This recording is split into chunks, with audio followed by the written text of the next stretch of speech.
Miss Mona, please come to my office. So I have some reviews to share from the clients. And what I find strange that I see time and time again, they say that they find it very hard to concentrate when you're talking, and they feel very distracted and hard for them to pay attention. What do you say to that? I don't know what could be the problem. I don't know. This video will focus on makeup, specifically what is appropriate, what's not.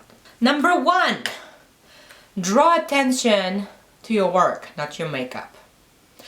It's easy to like makeup. I love makeup. I like colors. I like tons of colors.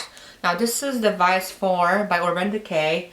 You can see there are beautiful colors here.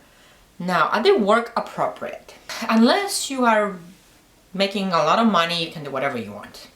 But if you're starting out or you want to get promoted, maybe bold colors are not appropriate for a workspace. Keep that for your personal days, dates, and fun, but not for the eyes for work. I've seen a lady once in a bank, and that was a long time ago.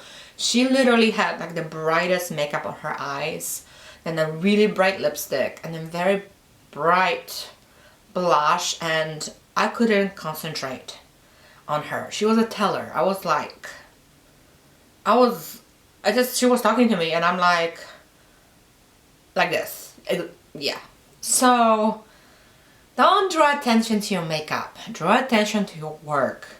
I mean, if you have clients and you're dealing with clients, even if you're a creative field, you might be losing clients because they cannot focus on what you're saying by looking at all that makeup. So number two rule, keep it neutral on the eyes and the face. Stay away from like trendy new trends like purple or violet lipsticks or really dark lipsticks like black.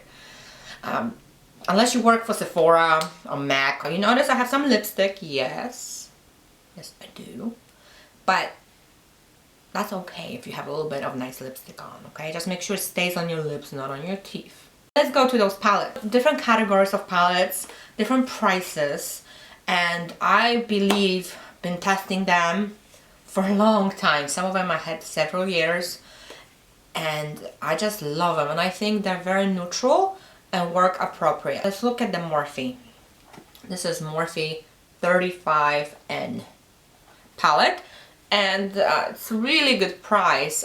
I bought it on sale, and I think the sale's still on. It's $19.99, and you can see there's all of these are matte, and matte are really good for workspace, and they're very pigmented and really big pans, so you do get a lot for the money. And again, I really do recommend that one.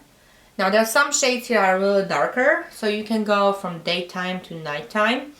And you may have some color here, yes, but it's more like a neutral family of colors, okay? And they really are work appropriate. So a great palette to own. The next palette that I had for a long time is the Naked by Urban Decay. This is the original one. And you can see I use it quite a bit. I had it for a long time, I'm telling you. And I used, you notice, this is all neutral colors in the brownish family. And I used a lot of Naked. It's good for blending. So this palette now costs $54. I do have Naked 2 and 3. But I found this one to be my favorite. When I travel, I use this one. I use this one the most, and you get a lot of use of it. So $54 may seem like a lot of money, but it's gonna last you a long time. Great quality, blendability. So it has a little mirror. The Morphe didn't have a mirror, which I kind of wish it did. It's kind of small, but you know, it's there. And very good colors to use for work. Next one that I really like is the Too Faced chocolate bar, and this is the first one. The second one is okay, and they also have the chocolate bonbon, which I haven't tested yet. But I really like, oh yeah, it smells like chocolate. It's awesome. Has a nice mirror, really nice packaging. And look at those colors. Again, very work appropriate, neutral shades. And this one cost $49. So, and one thing about Too Faced, they often have 20% sales. So buy direct from their website, because you can see they have often 20% sale, and then you can buy this 20% off. So save you money, right? Another Too Faced, which was one of my recent purchases, is the Boudoir Eyes Soft and Sexy Eyeshadow Palette. Love the packaging. Too Faced has the best packaging, I think, in the whole world. This palette price is $36. And you can see very much goes from day to night. I'm using this palette today on my eyes. And I have in the crease, I have the Fuzzy Handcuff. So fun.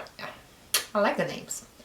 And on the lid I have Satin Sheets, which is beautiful, golden, peachy. I mean I have it on my lid, but you can see it's beautiful shade. And then my crease, I have Garter Belt, which is this one. Now, important to blend, you know, you don't want to have streaky makeup on your eyes. And I do have also Garter Belt and Sugar Walls on my lower lash, as well as like put a little pop of color. You notice it's very subtle. So if you're not really good with subtle, just keep it neutral. And this is from the Balm, and the Balm is the Balm Diggy Dong. It's the Nude Tude Original. There's another one that's Nude Dude, I think. I don't have that one. And you can really choose one or the other one. And this one priced at $36. And you can see very neutral shades, and you can go again from day to night depending. And nice mirror here, pretty big size. Again, another brand that I love the packaging, Too Faced and the Balm. So for the price, you can get a lot of use out of these. Also keeping with the Balm is, on a nude side, is Meet Matte Nude. And I honestly like this palette quite a bit. And cute packaging. All of these are nudes. I use them quite a bit, but you can barely tell. Really good pigmented nude shades, very matte, so there's no shimmer, which is nice.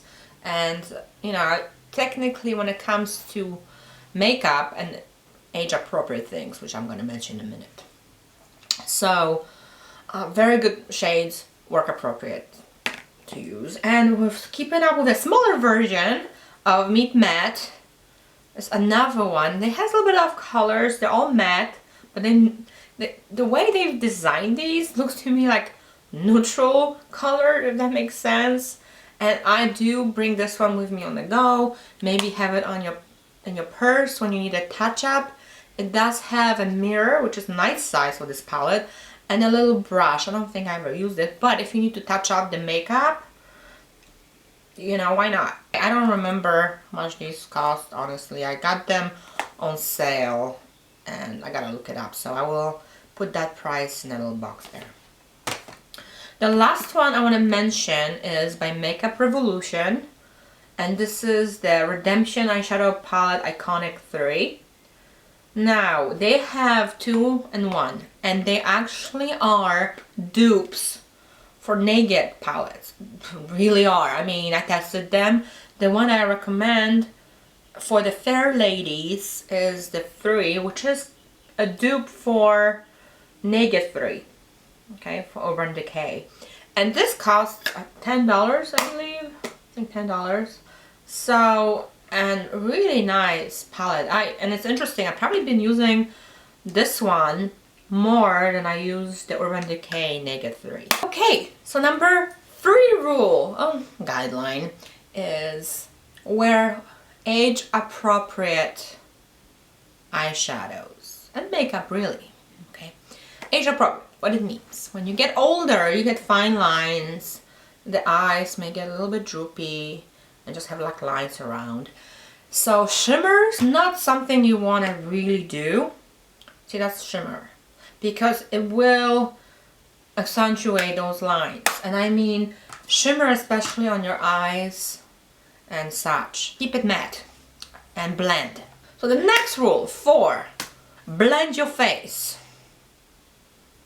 You've seen a lot of makeup gurus on Instagram, YouTube, Snapchat, whatever. I know them for contouring. So using darker shades to contour your face.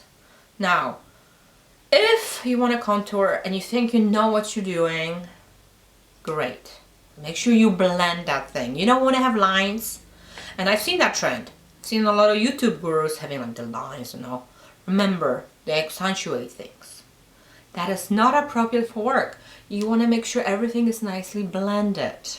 When you put highlight, blend that. When you put blush, blend it. Blend. That is your best friend. You can blend that in. Don't show harsh lines. That ages. If you want to be age appropriate, that ages. If you new to contouring, don't do it. Honestly, better be natural if you don't know what you're doing. If you're blending, you don't know what you're doing, anything that's too harsh, you may get used to it, don't do it. It's easy to overdo it. I've overdone it before and it doesn't look right. It looks crazy. And I've seen that. So don't overdo it. Okay, don't be streaky like you have lines like a crazy person.